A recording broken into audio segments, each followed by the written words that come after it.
নমস্কাৰ মৰমৰ ছাত্ৰ ছাত্ৰীসকল, মই আজি তোমালোকক পঞ্চম শ্ৰেণীৰ 7 নম্বৰ পাঠৰ অসমৰ সংস্কৃতি গোটেইকেইটা প্ৰশ্ন উত্তৰ আলোচনা কৰিম। ভিডিঅ'টো তোমালোকে শেষলৈকে চাবা আৰু এনেকুৱা ভিডিঅ' পাবলৈ মোৰ চেনেলটো অৱশ্যই ছাবস্ক্ৰাইব কৰিবা। দিয়ে বলা ভিডিঅ'টো আমি আৰম্ভ কৰোঁ।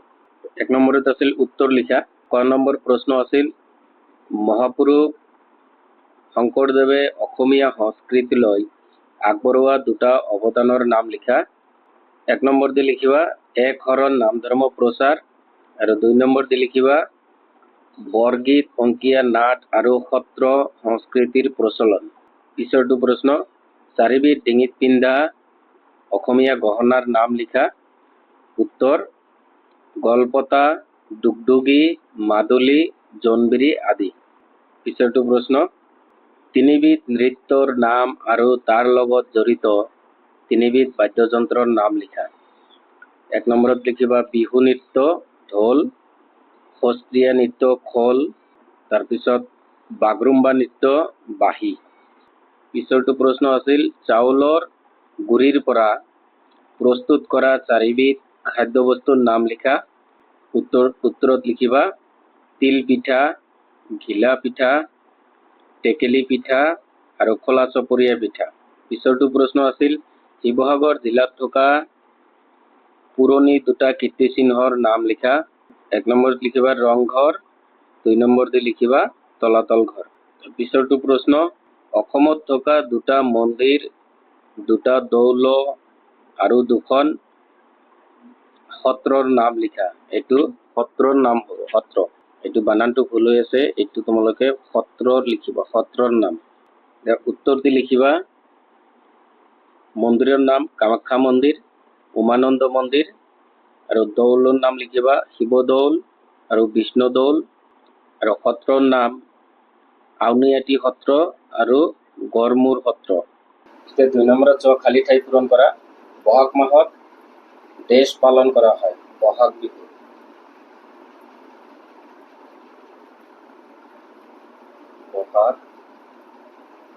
বহাগ বিহু। খেৰাই পূজা বড়োসকলে পালন কৰে।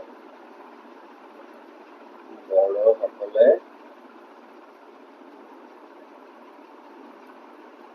পালন কৰে। বিহু দেশ জাতীয় উৎসৱ অসমৰ জাতীয় উৎসৱ। তাৰপিছত চোৱা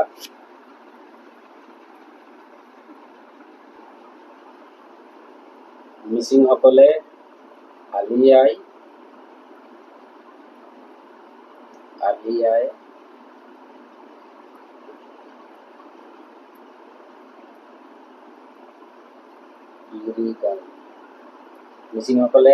লিৰি গান পালন কৰে। কৰম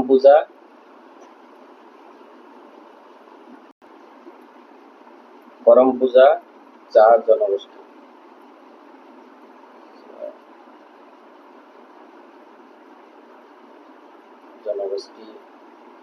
সকলে পালন কৰে। এতিয়া 3 আৰু 4 নম্বৰ প্ৰশ্নৰ উত্তৰ কেইটা চোৱা। মই এইকেইটা তোমালোকক PDF আকাৰে লৈ আহিছো তোমালোকৰ আগত, তোমালোকে ভালকে চোৱা। 3 নম্বৰটো চোৱা অসমীয়া সংস্কৃতিলৈ মহাপুৰুষ শংকৰদেৱৰ অৱদানৰ বিষয়ে দুটা বাক্য লিখা। উত্তৰ দি 1 নম্বৰত লিখিবা মহাপুৰুষ শংকৰদেৱে এক শৰণ নাম ধৰ্ম প্ৰচাৰ কৰি অসমীয়া সমাজক একতাৰ বান্ধোনত বান্ধিছিল।